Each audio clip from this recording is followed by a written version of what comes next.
now, it's the royal love story that certainly had its fair share of bumps in the road. I'm talking about Charles and Camilla. In honour of their 20th wedding anniversary this week, Channel 5 made a documentary of their love story. Let's have a look at it.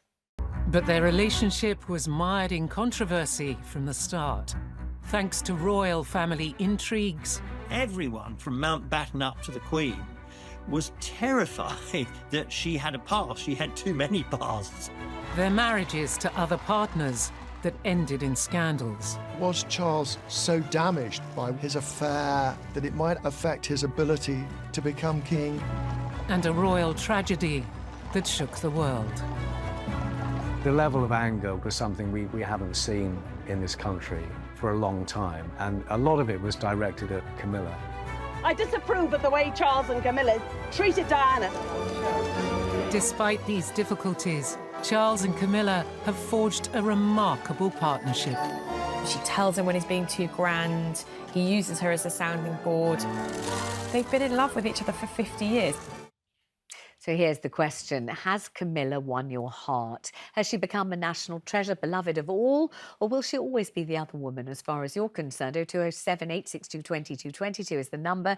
Do give us a ring. Afua, you were in this programme. I was. But you are young. I don't know if you're old enough to remember the depth of feeling against Camilla originally, because, you know, she was castigated and reviled as the other woman who did the dirty on beloved Princess Diana, and there was an enormous well of hatred for her. Oh, absolutely. But I think, you know, the turnaround, the PR campaign that was conducted, Operation PB, you'll remember, Mark Boland at the helm of that, to turn her image around should be studied, should be written about. What did he do to rebrand her so that she could be lovable instead of detested? It was all about rehabilitation. So rehabilitating her in the eyes of the public, in the eyes of the Queen. It was about associating her with charities that she cared about, have her out there doing good work, pictured with Prince Charles as he was then, you know, at select occasions. It was just about turning the idea of Camilla around so that she could be princess consort, queen consort, and the Queen. And then she got the ultimate endorsement from Queen Elizabeth II just before, or around the time of the Platinum Jubilee, where she put out the statement that said she wanted Camilla to be known as Queen when she ascended to the throne. That stamp of approval, that was it. But it was all about her being rehabilitated in the eyes of the public, which she has been. But Eve, you've met Camilla, I know, on I've been very many lucky. occasions, and I've had the privilege of being at a party with her, actually Giles Brandreth's party, where they're great buddies, and she gives the speech. So I got to hear her just give a kind of off-the-cuff party speech, and no question, she's funny, isn't she? She's very grounded, And also, look, she's doing her bit for, you know, women who have domestic abuse. She's got the reading room. She worked when that terrible news came out about 2 members of the royal family having cancer. There was Camilla. Yes. Camilla in her 70s having to get... And you only have to look at pictures of Prince Charles and her together to know this is a lifetime love. And she's made him happy enough. I think he is enjoying being king. I hope he'll be king for a long time. I think she's been a spectacularly hard-working woman. And none of this was what she wanted. I mean, she loved him. And I think you've got to remember, I mean, I was also very lucky to meet Diana a few times. Diana grew up in a house with no love. Her mother had left. Her mother didn't... If I'd lost custody of my children, I'd have moved round the corner or opposite. Her mother moved up to Scotland. I mean, Diana was lost. And all of Diana's family, particularly the 2 younger ones who were affected, Diana and her brother, were very affected. They didn't know what an ordinary family life was like. And I admired Princess Diana. She did so much good. But I think her view of family life was not real. I mean, she really did think that Charles would stay in with slippers by the fire. Charles was a future king. He was never going to do that. And I think she was too young. I think that she had not been given the right upbringing to protect her and defend her and make her feel comfortable in royal circles. I'm told that somebody did go and see her who knew all about art and classical music and all the rest of it. And Diana said, I'm the most famous woman in the world. I don't think I have to listen to this. Gosh, let's take a call on this. This is Sharon on the line in Staffordshire. Sharon, have you come to admire and love Queen Camilla, or do you still feel, I don't know, do you still feel kind of feelings of antagonism towards her? What do you feel? Good afternoon, Vanessa and Hello. panel. No, she definitely has not won me over. No way whatsoever. I don't even think she should be called the Queen. How could anybody respect a woman that committed adultery to be running our country as a Queen? I've got no respect for her whatsoever. She should not even be called Queen. She shouldn't even be in that position. And as for Charles, he knew what he was doing to Diana. If he did not want to be with her, he should never have married her. He deceived the country. I have no respect for him either. None. And you don't see a love story now? They've been married 20 years. You know, most people have come around. Most people think she supports him. She doesn't ever try to take the limelight from him. They have this great understanding, humour, empathy, all that good stuff. You haven't allowed yourself to shift your position in the last 20 years, Sharon. Well, I don't think I'm the only one. There's a lot of people that feel the same way that I feel.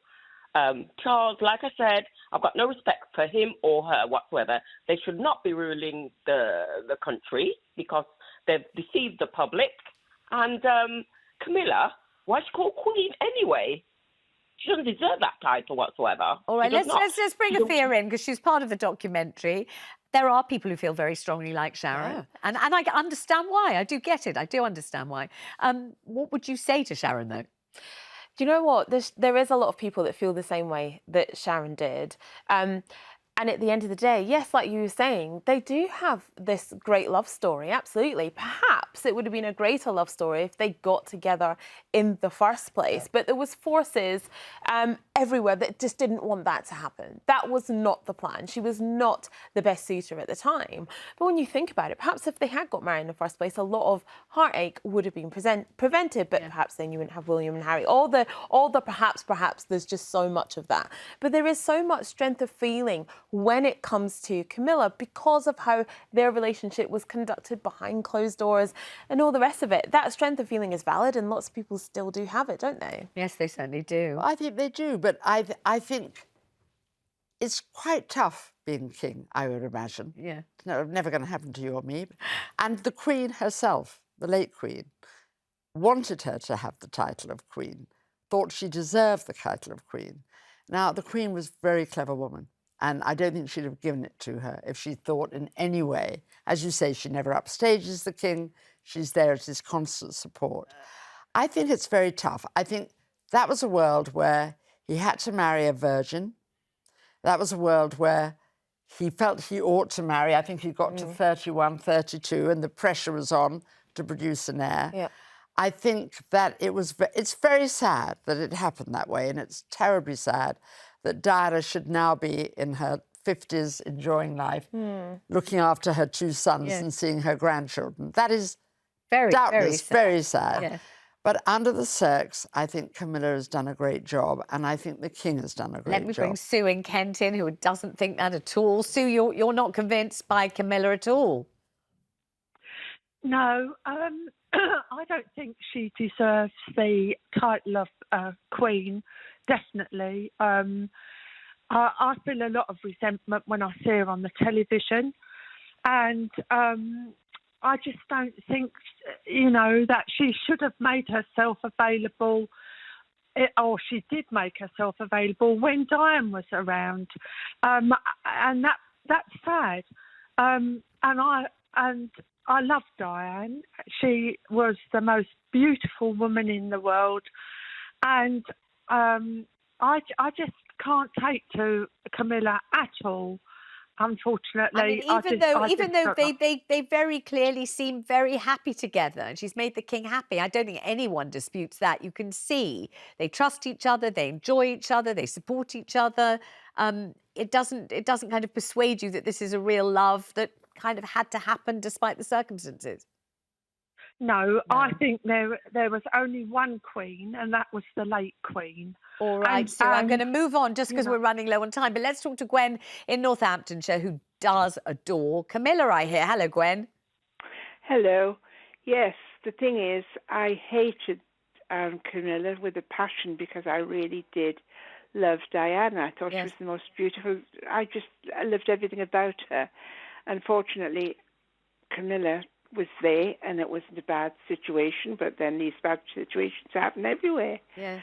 And I do feel now that they are the perfect couple. She was meant for him, and that is it, as far as I'm concerned.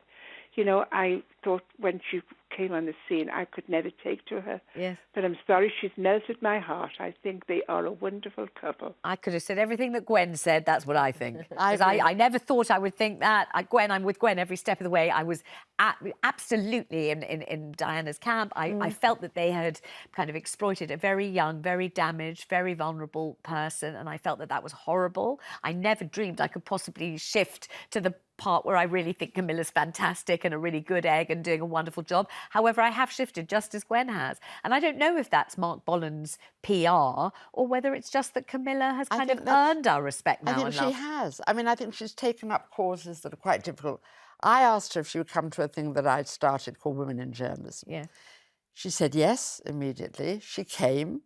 A lot of people, a lot of women on certain papers said, why have we got royals involved with this? I said, well, don't come.